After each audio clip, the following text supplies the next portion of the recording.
Preliminary রাউন্ডে বাংলাদেশের দুই ক্লাব তারা মুখোমুখি হতে যাচ্ছে।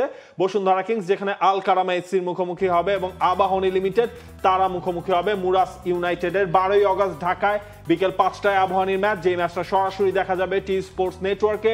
এবং বসুন্ধরা কিংস তারা অলরেডি কাতারে চলে গেছে, আজকে রওনা দিয়েছে তারা আল কারামার এগেইনস্টে। সিরিয়ান ক্লাব তাদের নিউট্রাল ভেন্যু হিসেবে তারা বেছে নিয়েছে কাতারকে। সেই ম্যাচটাও রয়েছে 12ই অগস্ট রাত 11:30টায়। বসুন্ধরা কিংস অলরেডি যাচ্ছে, এরই মাঝে কাতারে পৌঁছে গেছেন কিউবা মিচেল। গরম খবর তো এইটাই, মানে এটা দিয়ে তো ভেবেছিলাম যে শুরু করবেন। কিউবা মিচেল ফাইনালি বসুন্ধরা কিংসে যোগ দিচ্ছেন। তিনি এরই মধ্যে কাতারের দোহায় পৌঁছে গেছেন।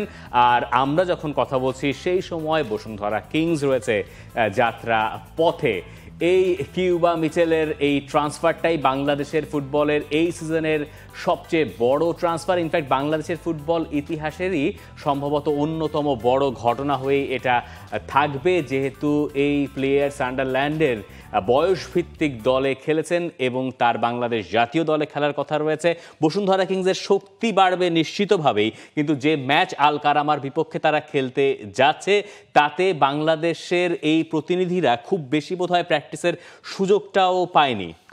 ঘরের মাঠে 12 দিন পার্টিকুলারলি 12 দিন তারা প্র্যাকটিস করেছে। এখন কাতারে এই যে আজকে বসুন্ধরা কিংস অলরেডি কাতার পৌঁছানোর পর সন্ধ্যায় তাদের একটা ট্রেনিং সেশন রয়েছে, আগামীকাল একটা ট্রেনিং সেশন রয়েছে এবং এই ট্রেনিং সেশনটা কিন্তু পুরো দল নিয়ে আসলে ট্রেনিংটা বসুন্ধরা কিংস করতে পারবে। এই যে বাংলাদেশের ট্রেনিং সেশন হয়েছিল সেখানে কিন্তু আপনার ফরেন যে 4 জন ফুটবলার তারাও ছিলেন না, কিউবা মিচেল এবং তারিক কাসি এই দুজনা কিন্তু ছিলেন না। এবং কোচিং যেই প্যানেলটা রয়েছে সার্জিও ফারিয়াস এবং তার অ্যাসিস্ট্যান্ট কোচ থাকছেন, একজন ফিটনেস ট্রেনার একজন থাকছেন, তারা পুরো দলটার সাথে যুক্ত হচ্ছেন এই কাতারের দোহাতে।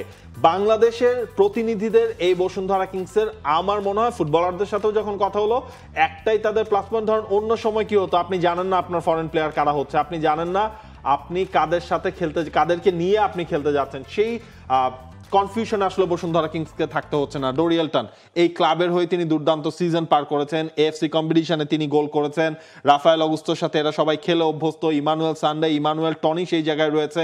এবং এই যে কিউবা মিচেলের ইনক্লুশন, সেটা হচ্ছে কি কিংসের জন্য অনেক সময় থাকে না, আপনি অনেক টুর্নামেন্ট স্টার্ট করবেন একটু পেছনে থেকে, কিন্তু আপনি জানেন আমার এই রসদগুলো রয়েছে, ঠিক টাইম মতো ক্লিক করতে পারলে আই ক্যান ডু। কিন্তু এই যে আকাঙ্ক্ষাটা যে এটা যদি ক্লিক করতে পারে, এটা সম্ভাব্যতার হারে আসলে কতখানি কম। আপনার কোচ যখন হেড কোচ যিনি দলের সঙ্গে যোগ দেবেন ওখানে গিয়ে ম্যাক্সিমাম 2টা ট্রেনিং সেশন পেতে পারেন, তাই না? আজকে যদি বসুন্ধরা কিংস ট্রেনিং করে এবং সেখানে আপনি কিউবা মিচেলকে পাবেন, মানে ফুল টিম নিয়ে আপনি 2 দিন ট্রেনিং করলেন। 12 দিন ট্রেনিং সেশন ঢাকায় হয়েছে। সেই সময় আমরা কোচদের কাছ থেকে আপনার রিপোর্টে আমি শুনছিলাম যে বসুন্ধরা কিংসের গোলকিপার কোচ বলছিলেন এই দলটার বেশিরভাগ প্লেয়ারের ফিটনেস লেভেলটা মোটামুটি ভালো আছে, যেহেতু তারা জুনে ন্যাশনাল টিমে ম্যাচ খেলেছেন, এরপরে খুব বেশি ফিটনেস হারিয়ে যায়নি। এটা একটা আশার খবর বটে, কিন্তু কৌশলের দিক থেকে, কাজ করার ঘাটতির দিক থেকে আমার মনে হয় সবাই একমত হবেন যে বসুন্ধরা কিংস তাদের বেস্ট প্রিপারেশনটা নিয়ে এবার দোহায় যায়নি। এর আগে আমরা দেখেছি যে এই দলটা সব সময় নিয়মিত প্রিপারেশন নিয়ে ওই টুর্নামেন্টগুলো খেলতে গেছে, ওই জায়গায় তারা কোনো ছাড় দেয় নাই, ফলাফল যাই হোক না কেন।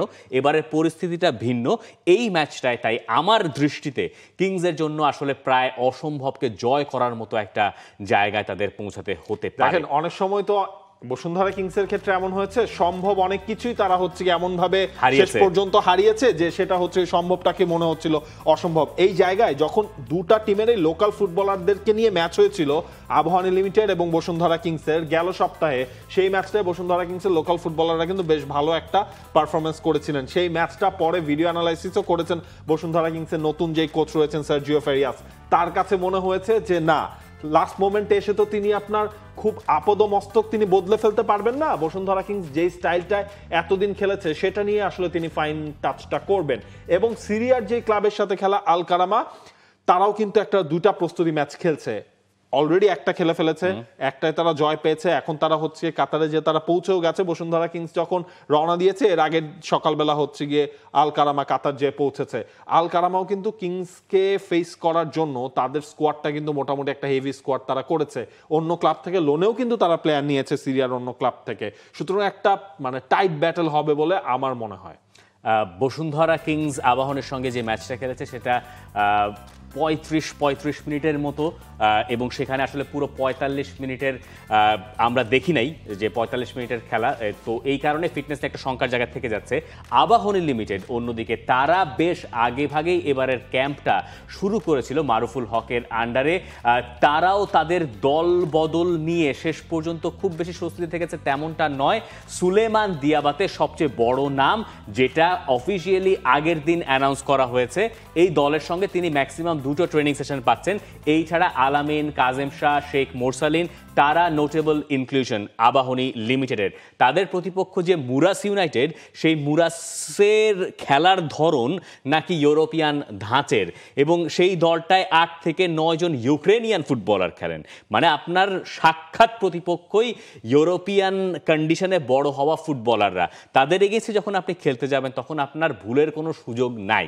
তবে একটা জায়গায় আবাহনীর একটু হলেও অ্যাডভান্টেজ থাকতে পারে, এটা একটা ভালো অ্যাডভান্টেজই আসলে, নিজেদের মাঠ, নিজেদের সমর্থক, এবং এই যে কদিন ধরে একটু ভ্যাপসা গরমটা পড়ছে, আমি ওয়েদার আপডেট দেখছিলাম যে সামনে নাকি খুব মারাত্মক ভ্যাপসা গরম পড়বে। এইটা আবাহনীকে হেল্প করতে পারে ওই সব ইউক্রেনিয়ান ফুটবলারদের এগেইনস্টে ম্যাচটাতে, কারণ তারা তো আসলে এই ধরনের ওয়েদারে খেলে তারা অভ্যস্ত নয়। ইউক্রেনিয়ান যেসব ফুটবলারের কথা বলছেন আবাহনীর জন্য, আমার মনে হয় হচ্ছে গিয়ে এফসি কাপ বা এফসি কম্পিটিশন আসলেই মানে আবাহনীর সাথে এটা যায়।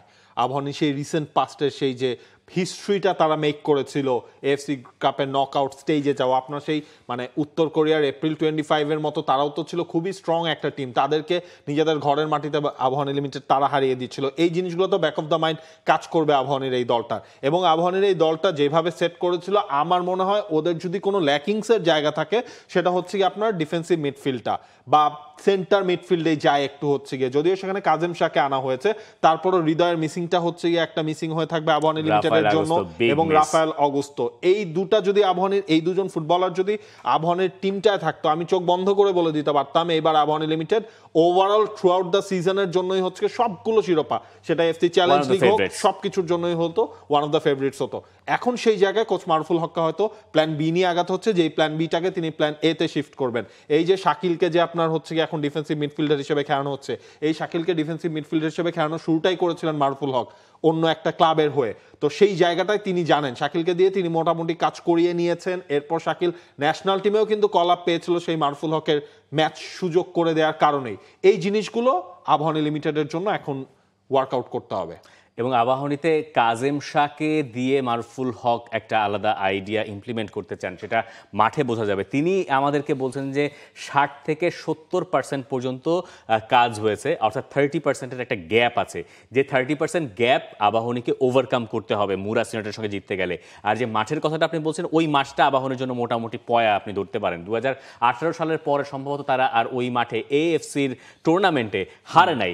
আবার ধরেন 2019-এর যে কথাটা আপনি বলছেন, সেটাও একটা এরকম একটা সময় ছিল এপ্রিল 25-এর এগেইনস্টে। সবশেষ তারা এইখানে খেলেছিল 2020 সালের এএফসি কাপ, যেটা বাতিল হলো ওইটার প্লে অফে, যেখানে তারা মাজিয়ার সঙ্গে 2-2 গোলে ড্র করেছিল, পরে আওয়ে গোলে তাদের বাদ পড়তে হয়েছিল। কিন্তু আবাহনীর ওই সাফল্যের পরে 2019-এর সেই সাফল্যের পরে তাদের আর মূল পর্বেই কোনো টুর্নামেন্টে খেলা হয় নাই। তারা বারবার প্লে অফ খেলেছে, তারা সেখান থেকে বাদ পড়েছে। এই ঘটনাটা তাদেরকে পাল্টে দিতে পারতে হবে, কিন্তু এমন একটা ক্রাইসিস সিচুয়েশনের ভেতরে দলটা আছে যে দলটায় ফরেন ফুটবলার ভেড়ানোর মতো অবস্থা নাই। দলে যারা ছিলেন তাদের অনেকে চলে গেছেন। আলামিন, কাজেম শাহ বা মোরসালিনের মতো ফুটবলার এই দলে এসেছেন খেলার জন্য, আবাহনী নামটার জন্য, এবং তারা কমিটমেন্ট পেয়েছেন যে এই দলে তারা ইন্টিগ্রাল পার্ট হতে যাচ্ছেন। এই সব কিছু দিয়ে আবাহনী যদি একটা যুদ্ধ চালাতে পারে মুরাস ইউনাইটেডের সঙ্গে, তাহলে এই দলটার মানে ট্যাকটিক্যালি যত না, তার চেয়ে বেশি সম্ভবত মানসিক শক্তিটা আবাহনীর বেশি প্রয়োজন। এবং একটা জায়গায় আমরা হচ্ছে কি ওই 1971 সালের পর থেকে আমরা দেখেছি আবাহনী যখন ক্রাইসিসে পড়ে তখনই তাদের ফুটবলাররা নিজেদের বেস্ট আউটকামটা তারা দিয়ে দেয়। যে ক্রাইসিসটায় তারা গেল সিজনে পড়েছিল, সেখান থেকে কিভাবে তারা কামব্যাকটা করেছে। প্রথম লেগ দুর্দান্ত, সেকেন্ড লেগ শেষে তারা রানার্স আপ হয়েছিল বাংলাদেশ প্রিমিয়ার লিগে। এই সব কিছুই আসলে প্রমাণ করে যে ওই সংকটকালীন সময়ে আবাহনী হচ্ছে তাদের ফুটবলারদের কাছ থেকেও ওই নিবেদন, জার্সির নাম, জার্সির ওয়েট, ক্লাবটার নাম, এ কারণেই তারা আসলে নিজেদের শেয়ারটাও দিয়ে দেয়। For more updates, subscribe to our YouTube channel and click on the bell icon. Follow us on Facebook and Instagram. Download T-Sports app to enjoy exciting games and highlights. Visit tsports.com.